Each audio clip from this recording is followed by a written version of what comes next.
Romanos capítulo 9. Vamos a leer desde el versículo 25 hasta el 33. Sígame con su vista, por favor. Como también en Oseas dice: llamaré pueblo mío al que no era mi pueblo, y a la no amada, amada.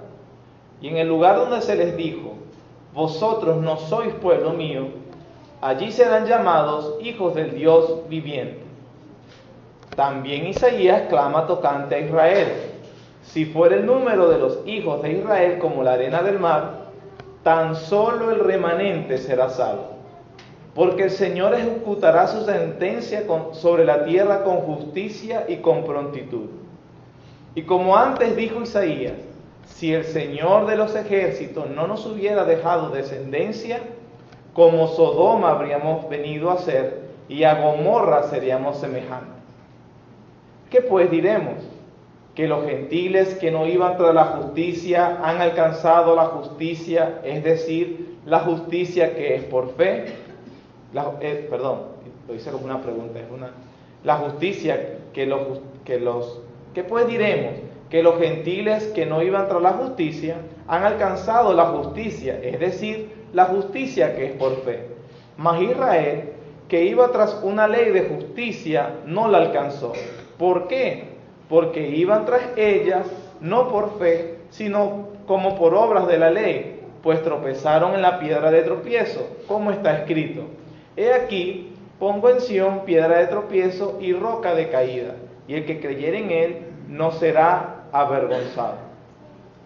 Estamos viendo el gran capítulo 9 de la carta a los romanos, en el cual estamos respondiendo algunas inquietudes que se nos han estado haciendo acerca de la veracidad del cristianismo, ¿cierto?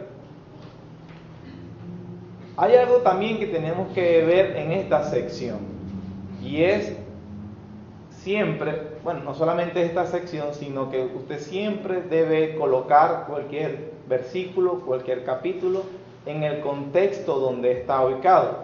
Si usted no hace eso, entonces usted va a hacer que la Biblia diga lo que usted quiere, pero nunca va a encontrar lo que ella dice. Y es muy interesante en qué parte, cómo Pablo se ha introducido en este tema de la elección y la reprobación de Israel, y cómo eso es consecuente con la persona de Dios, con la justicia de Dios, con el amor de Dios, con las escrituras y con lo que Dios ha designado, cuál es el medio para que los hombres se salven. Veamos, recordando un poquito, los últimos dos versículos de Romanos capítulo 8. Mire lo que dice.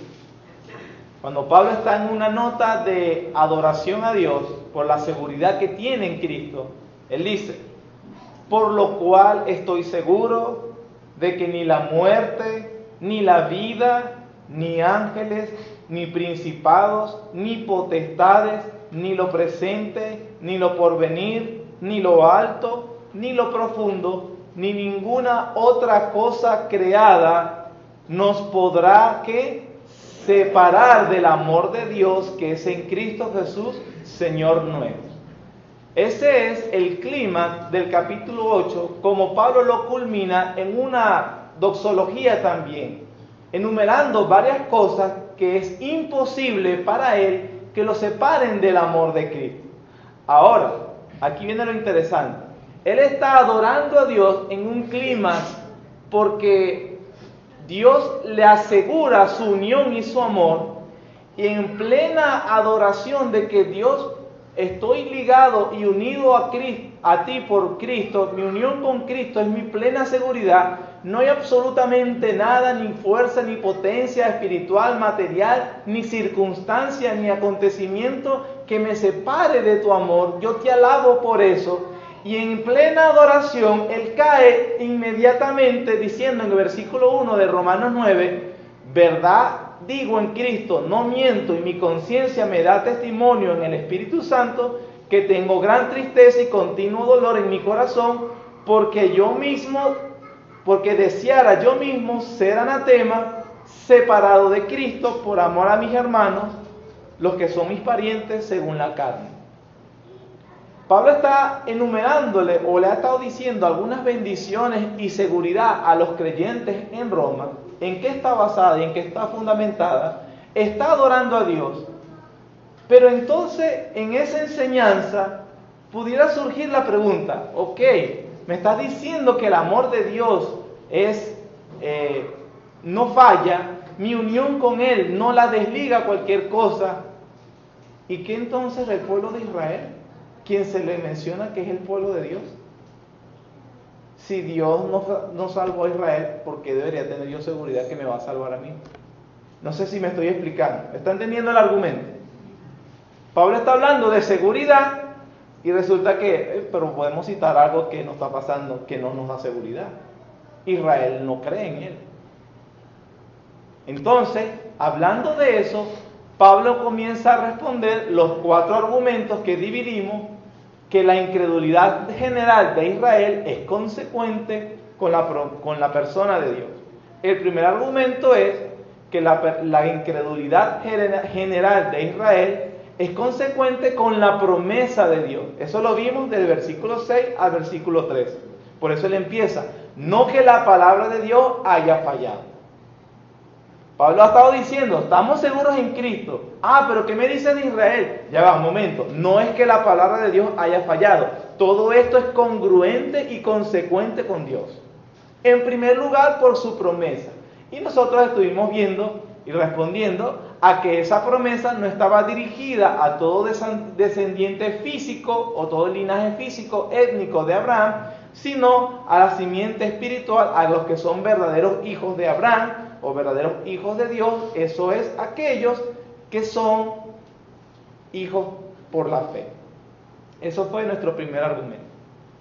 El segundo argumento es, ok, tú me estás diciendo que si es por elección y reprobación, eso impugna la justicia y la santidad de Dios.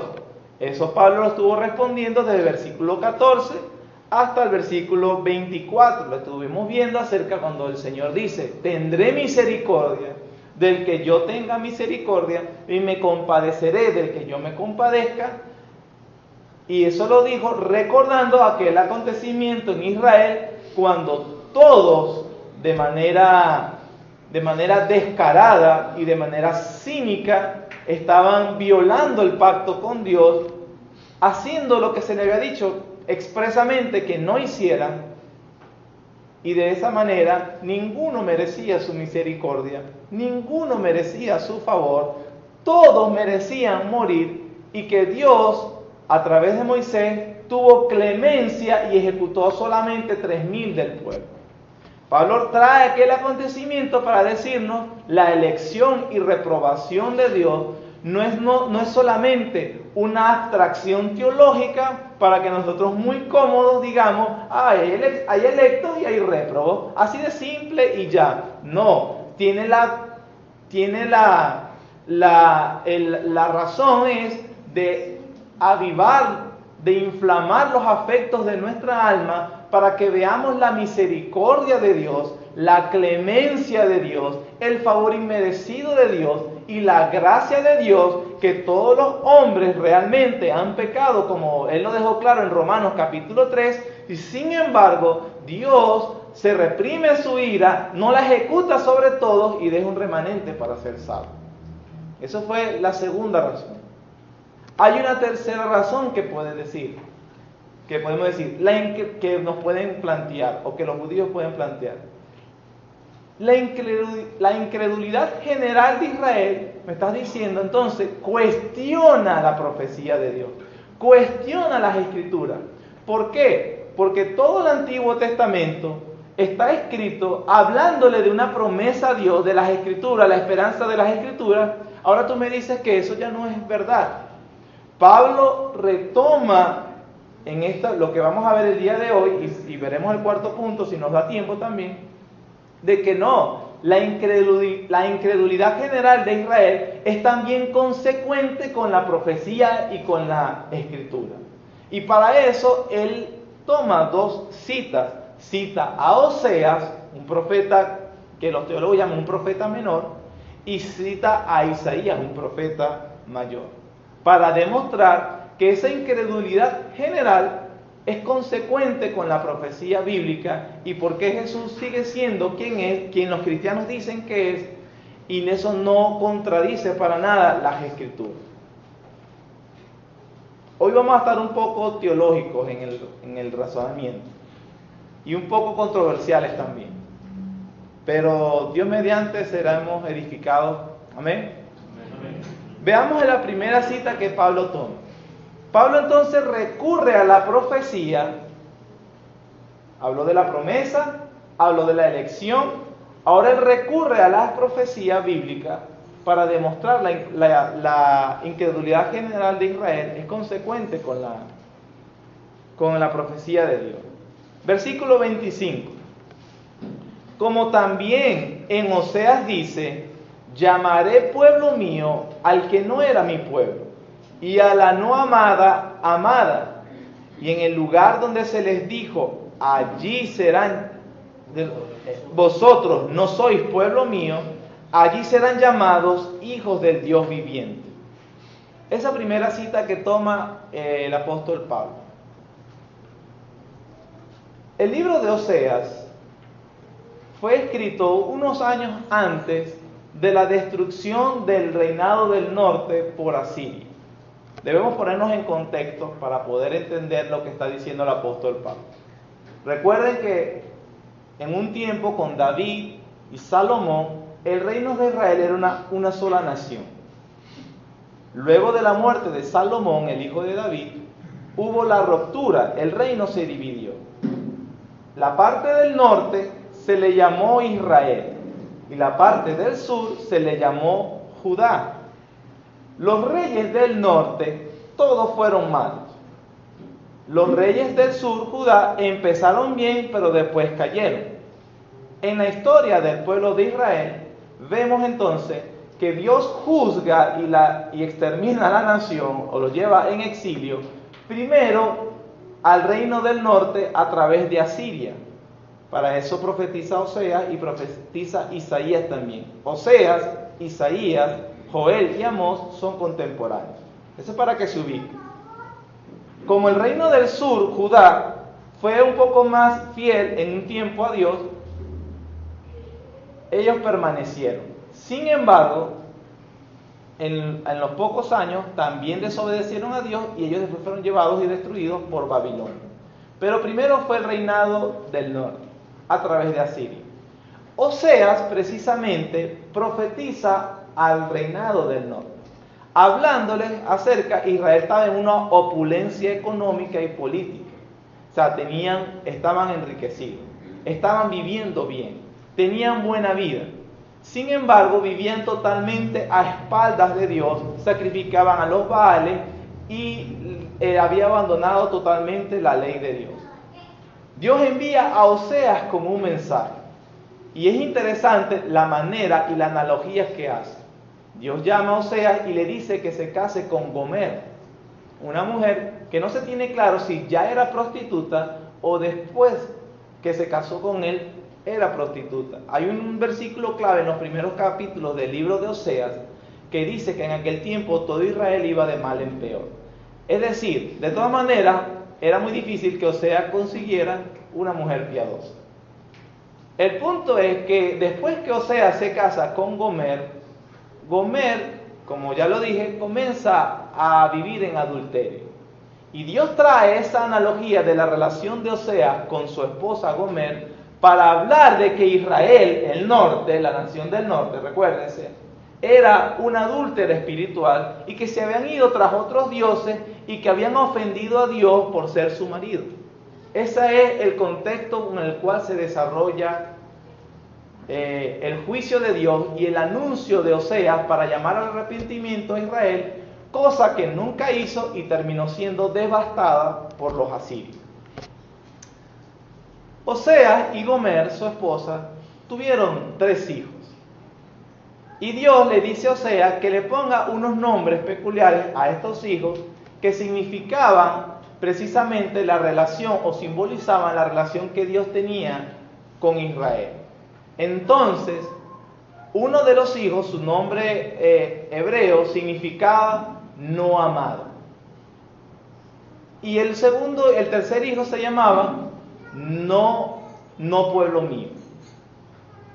Note lo que está diciendo Pablo aquí en Romanos versículo 25. Llamaré pueblo mío al que no era mi pueblo, es decir, uno de los hijos, no mi pueblo, y ya la no amada, amada.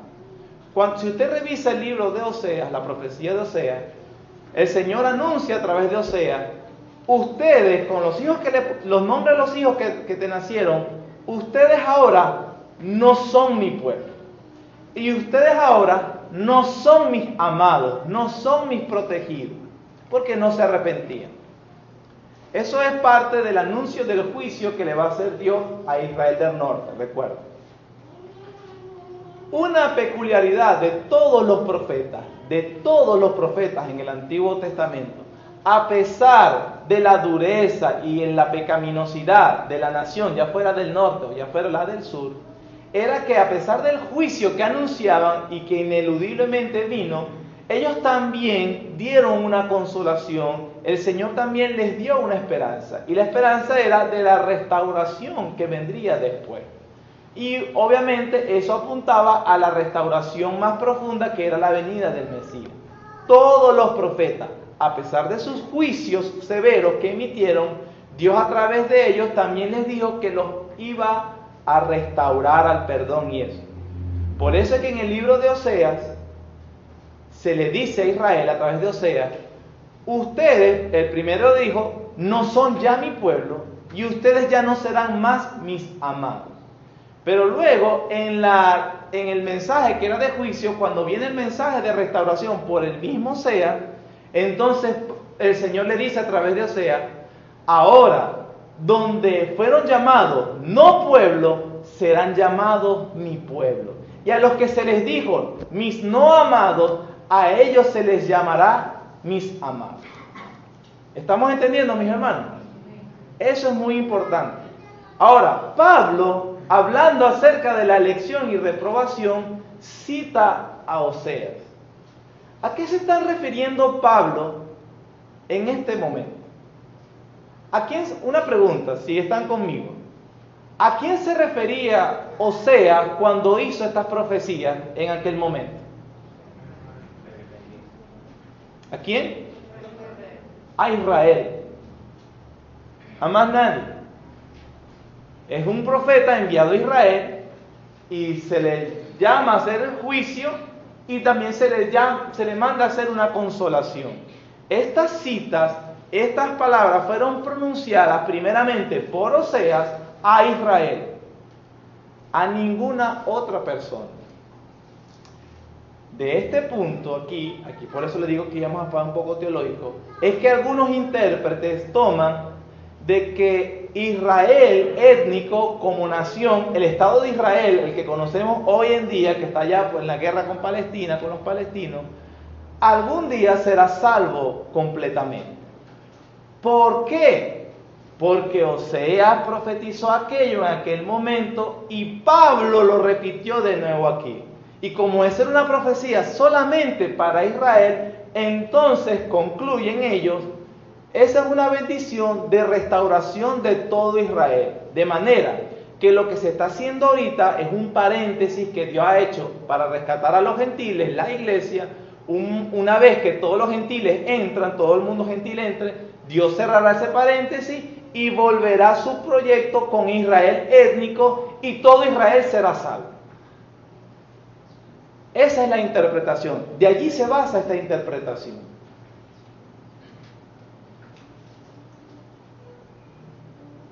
Bastante razonable, ¿cierto? Y con su fundamento escritural.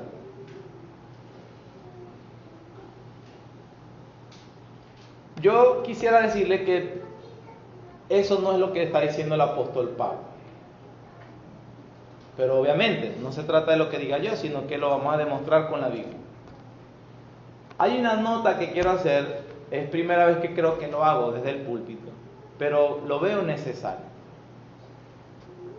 Esta interpretación que acabo de decir, por ejemplo, es la interpretación que tiene un pastor reconocido, que es John MacArthur. Y yo quiero decirle que no estoy de acuerdo con John MacArthur. Tú eres mejor que yo. No, estoy diciendo que soy mejor. Tampoco le estoy diciendo que él es un hereje, ni que no vuelva a escuchar sus sermones, ni que no compre sus libros. Y que si usted un día me quiere dar un buen regalo y me compra un libro de John MacArthur, yo lo voy a recibir con mucha alegría, porque tengo muchos libros del pastor MacArthur. Pero con base en las Escrituras, yo quisiera decirle que esa interpretación no es lo que está diciendo el apóstol Pablo acá. Tampoco es que era un secreto que yo descubrí y que más nadie sabe, no, sino que es la posición de la teología reformada en general. En ese punto, el pastor John MacArthur se aleja de la teología reformada. Pero de todas maneras, para ser sincero, a usted no le importa al final qué es lo que piensa el pastor John MacArthur, ni qué es lo que piensa el pastor Luis Muñoz, ni cualquier otro pastor. A usted le interesa lo que dice la Biblia. Y eso es lo que quisiera demostrarle, para que de alguna manera entienda que a veces, porque yo hago esta nota por lo importante, porque en el mundo de la iglesia, en los cristianos, en la teología reformada, algunos hermanos bien intencionados idealizan a unas personas y a veces todo lo que nos dicen lo aceptamos, lo asumimos sin ningún mayor discernimiento. Y eso no debe ser así. Ni con cualquiera de estos que son escritores, autores buenos, ni siquiera lo que el pastor David a veces predica aquí, ni yo. Usted necesita comprender que mis opiniones o las de cualquier otra son las opiniones de la Biblia. Si no hace eso, su fe estará fundamentada en los hombres y no en Dios. Entonces, ¿cuál es la razón ahora vamos a decir las razones escriturales por las cuales creemos que esa no es una interpretación correcta, y vamos a ir a lo que creemos que el apóstol Pablo está diciendo? Estamos respondiendo al argumento: la incredulidad general de Israel es consecuente con la profecía de Dios. Pablo dice: llamaré pueblo mío a no mi pueblo, y llamaré amada a la no amada. Dijimos también que Oseas en aquel momento, y es verdad, se refería solo a Israel. ¿Por qué podemos decir que en este momento Pablo no está refiriéndose a Israel? Primero, en primer lugar, por el contexto inmediato. Lea el versículo 24. En la pregunta, versículo 24 del capítulo 9. A los cuales también ha llamado, esto es, a nosotros. ¿Quién se refiere a Pablo cuando dice nosotros? Judíos. A los cuales también ha llamado, esto es, a nosotros. Y después aclara: no solo de los judíos, sino también de los gentiles. Pablo está trayendo el tema, por eso tuve que hacer un reencuentro desde el versículo 1, de que no Israel, a pesar de ser Israel, no por ser Israel étnico, es Israel, ni las promesas son para ellos. Sino que Pablo está diciendo: Dios tiene un pueblo llamado, así como el pueblo judío ha pensado que ha sido llamado. Sin embargo, ese pueblo llamado está compuesto por judíos también, que vienen a la fe y arrepentimiento en Jesús, y también por los gentiles. Entonces, esos llamados para el apóstol Pablo en este contexto es judíos y gentiles. Luego él toma una cita acerca de Oseas que se refiere solo a Israel. Pero lo que yo le quiero decir es que en el Nuevo Testamento, esa misma cita de Oseas también la hacen otros escritores, y no la aplican solo a Israel, sino que se la aplican a la iglesia, la cual está compuesta por judíos y por gentiles. Inclusive se lo aplican a gentiles exclusivamente. Vamos al primero, que es la primera carta del apóstol Pedro. En la carta del apóstol Pedro, es muy importante aquí reconocer el contexto a quien le escribe Pedro. Pedro le escribe a una iglesia que es gentil, en su mayoría. Gentil técnicamente significa no judío. no israelita. Ahora, vea lo que le dice Pedro a esta congregación mayormente gentil y no judío. Y aplica, y de hecho toma las mismas citas de Oseas y se lo aplica a ellos. Capítulo 2 de primera carta del apóstol Pedro, versículos 9 y 10. Dice: mas vosotros sois linaje escogido, real sacerdocio, nación santa, pueblo adquirido por Dios, para que anunciéis las virtudes de aquel que os llamó de las tinieblas a su luz admirable. Versículo 10. Vosotros que en otro tiempo no erais pueblo. ¿Qué está citando allí? A Oseas. Él está citando literalmente a Oseas. Vosotros que en otro tiempo no erais pueblo, pero que ahora sois pueblo de Dios, que en otro tiempo no habías alcanzado misericordia, pero ahora habéis alcanzado misericordia. Pedro, al igual que Pablo, tomó esa cita de Oseas, que en aquel momento se refería solo a Israel, y Pedro entonces toma esa misma cita y se lo aplica a un pueblo gentil. Los que no son pueblo, son ahora pueblo. Y los que no eran amados ni compadecidos, ahora son compadecidos.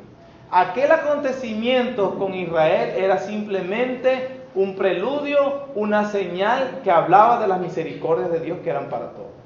Entonces, le he dado una razón contextual primero. En el capítulo de Pablo está hablando, los llamados somos gentiles y judíos. En segundo lugar, le he dado también que en el mismo Nuevo Testamento, otros escritores utilizaron esos mismos pasajes de Oseas para aplicárselo a población solamente gentil, o en su mayoría gentil. ¿Por qué Pablo y Pedro utilizan pasajes de promesa a Israel y lo aplican a los gentiles? La pregunta. ¿Por qué? Porque el mismo principio opera en los dos casos, ya que se trata de la restauración al favor divino de los israelitas o de la conversión de los gentiles. La causa y fuente de la salvación es siempre la misma. ¿Cuál es? La gracia activa, poderosa y soberana del Dios Todopoderoso. ¿Por qué estos hombres pueden aplicar eso a cualquiera de estas dos etnias? Porque ya sea de la restauración, se hablan es de la restauración al favor divino.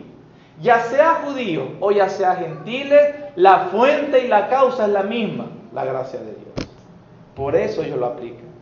Lo que se enfatiza aquí es la gracia soberana y compasiva de Dios mostrada a quienes, tanto judíos como gentiles, carecen del derecho a llamarse pueblo de Dios.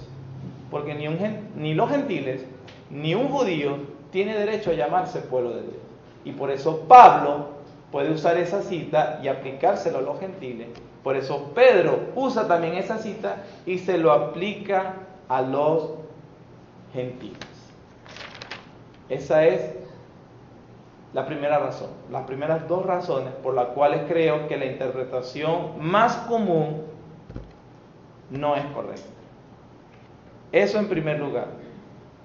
En segundo lugar, estar acerca de esa restauración prometida en las profecías. Muchos dicen, si Dios le prometió eso al pueblo étnico, Dios se lo va a dar. Y nosotros vemos después que con Esdras y Nehemías el pueblo regresa. Como que si Dios estuviera cumpliendo las promesas que había hecho. A pesar de que eso puede verse como un preludio también del regreso de los exiliados, que fueron a Asiria y Babilonia, y con Esdras y Nehemías ellos están volviendo.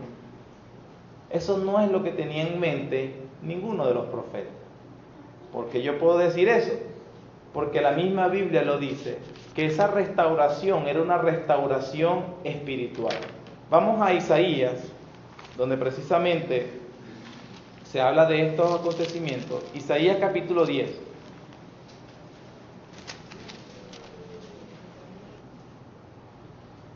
Vean el versículo 20 y el 21.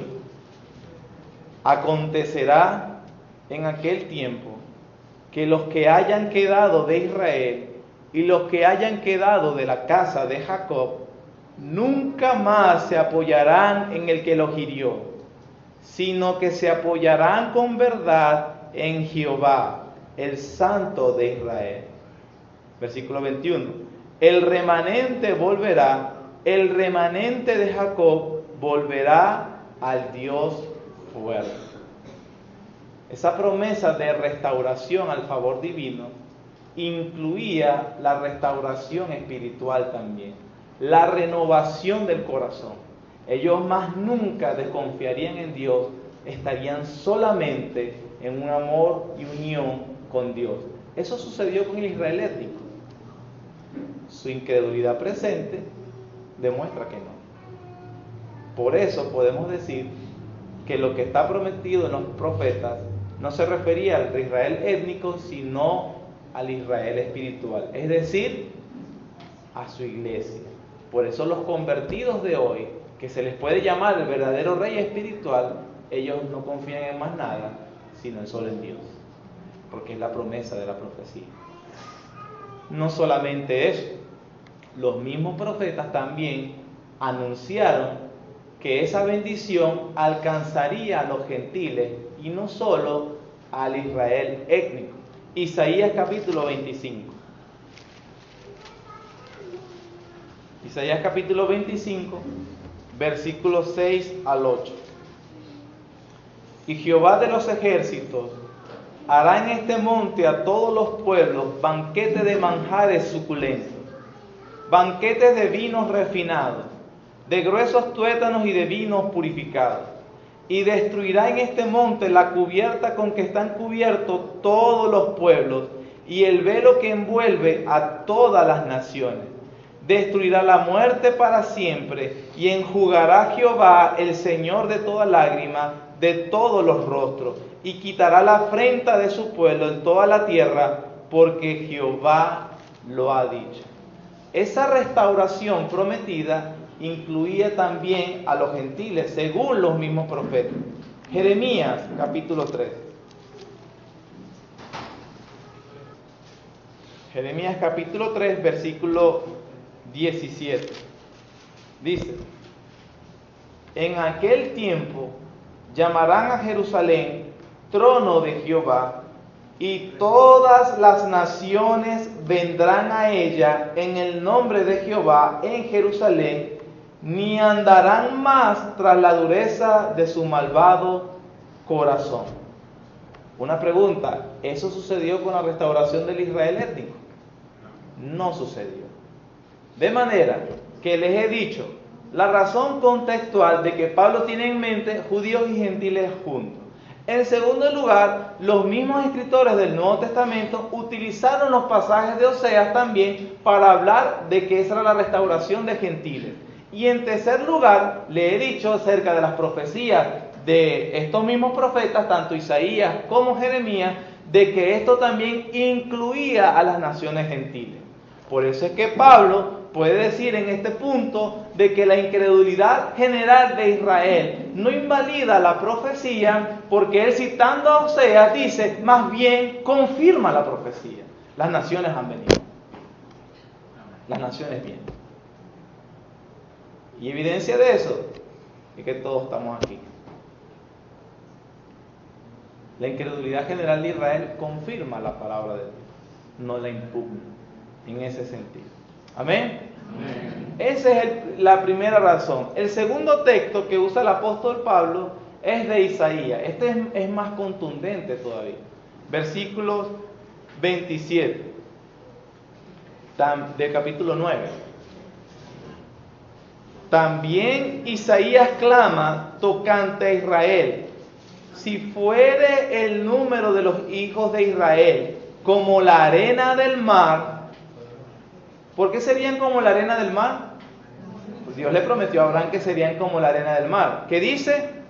Tan solo el remanente será salvo, porque el Señor ejecutará su sentencia sobre la tierra con justicia y con prontitud. Y como antes dijo Isaías, si el Señor de los ejércitos no nos hubiera dejado descendencia, como Sodoma habríamos venido a ser, y a Gomorra seríamos semejantes. ¿Qué está citando el apóstol Pablo? Diciendo algo que desde los profetas también se les decía. A pesar de la cantidad de israelitas étnicos que puedan salir de los lomos de Abraham, solo el remanente, es decir, una pequeña porción será salva. Por eso es que más adelante, en el capítulo 11, hay un versículo que también es de mucha controversia, cuando dice, todo Israel será salvo. Claro, si usted toma ese versículo nuevo fuera de contexto, usted tiene que concluir definitivamente Dios va a restaurar a toda la nación étnica de Israel. Pero si usted lo deja en el contexto que venimos estudiando, ¿a quién se está refiriendo Pablo cuando dice todo Israel será salvo? Al Israel espiritual, a toda la iglesia. Pero no puede ser el Israel él.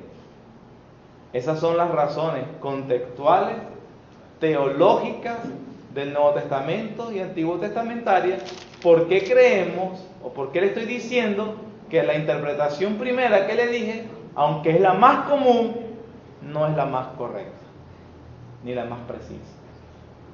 Y he estado tratando de demostrárselo con la escritura misma.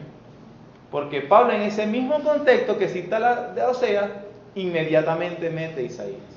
Y dice, Dios mismo sentenció eso desde hace tiempo. ¿Amén? Amén. Eso por segundo lugar. De manera que por eso no puede decir, no podemos ver con buenos ojos cuando alguien dice, oremos por Israel. Oremos, la nación de Israel, no sé, que se mueran todos los palestinos y se mueran los árabes, pero Israel es el pueblo de Dios. No, un cristiano puede ser sincero al decir eso, pero en realidad eso no está avalado por las Escrituras, porque eso no es así. Según Pablo mismo, según el Nuevo Testamento, dice Israel es la iglesia. Ahí sí, quien se mete con la iglesia está metiendo con el pueblo de Dios. Yo bendeciré a los que te bendigan y maldeciré a los que te maldigan. Quien desprecia a la iglesia, quien desprecia al pueblo de Dios, está despreciando a Dios mismo. La ira de Dios va sobre él. Esa es la verdad. Si hay tiempo, hermanos, para terminar el último, y este va a ser más rápido. La incredulidad general de Israel es consecuente también con el medio que Dios estableció desde el principio, por los cuales todos los hombres que han existido desde Adán van a ser salvos.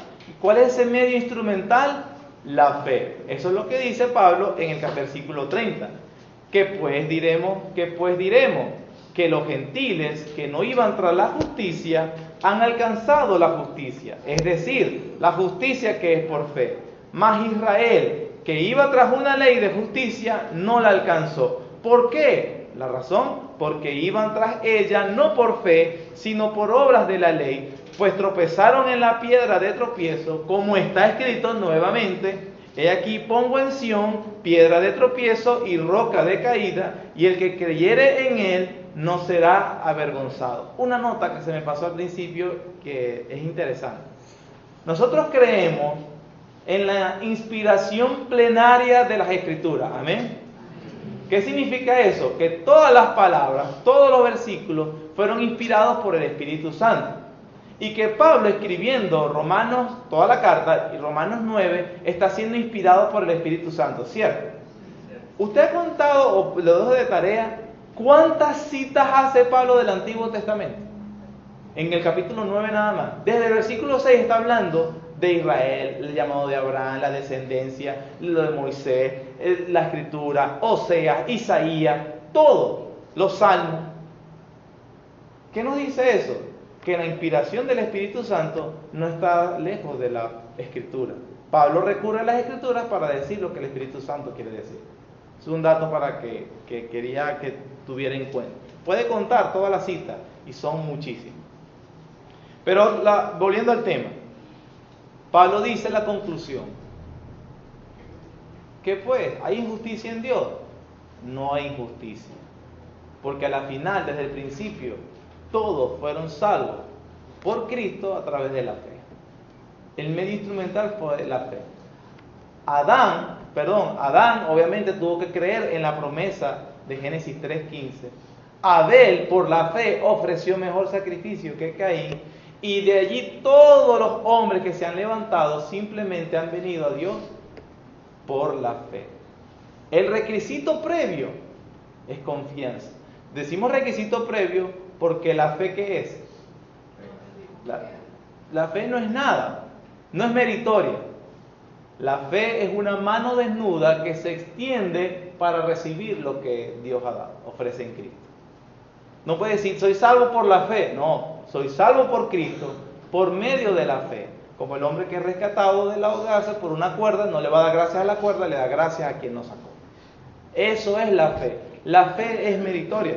Y ellos tropiezan precisamente porque Cristo, viniendo a ser la roca principal, el fundamento principal, ellos en vez de verlo así, lo que hicieron fue rechazarlo. Y por eso tropiezan. Y el mensaje de la fe es todo lo que el apóstol Pablo está tratando de transmitirle a la iglesia. Romanos capítulo 3, versículos 27 a 30 dicen: ¿dónde pues está la jactancia? Queda excluida. ¿Por cuál ley? ¿Por la de las obras?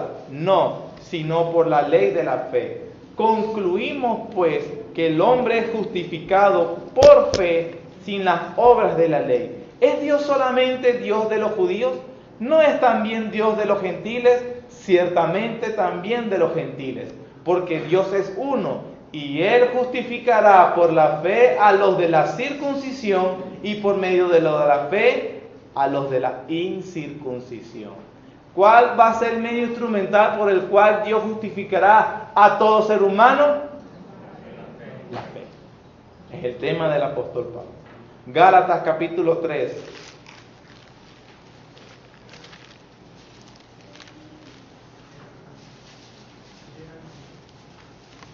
Versículos 10 al 14. Porque todos los que dependen de las obras de la ley están bajo maldición, pues escrito está: maldito todo aquel que no permaneciere en todas las cosas escritas en el libro de la ley para hacerlas. Y que por la ley ninguno se justificará para con Dios, es evidente, porque el justo por la fe vivirá. Hasta el 14.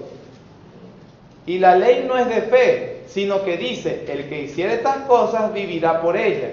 Cristo nos redimió de la maldición de la ley, hecho por nosotros maldición, porque está escrito: maldito todo el que es colgado en un madero, para que en Cristo Jesús la bendición de Abraham alcanzase a los gentiles, a fin de que por la fe recibiésemos la promesa del Espíritu. Una vez más, el tema de la Escritura es que podamos tener fe.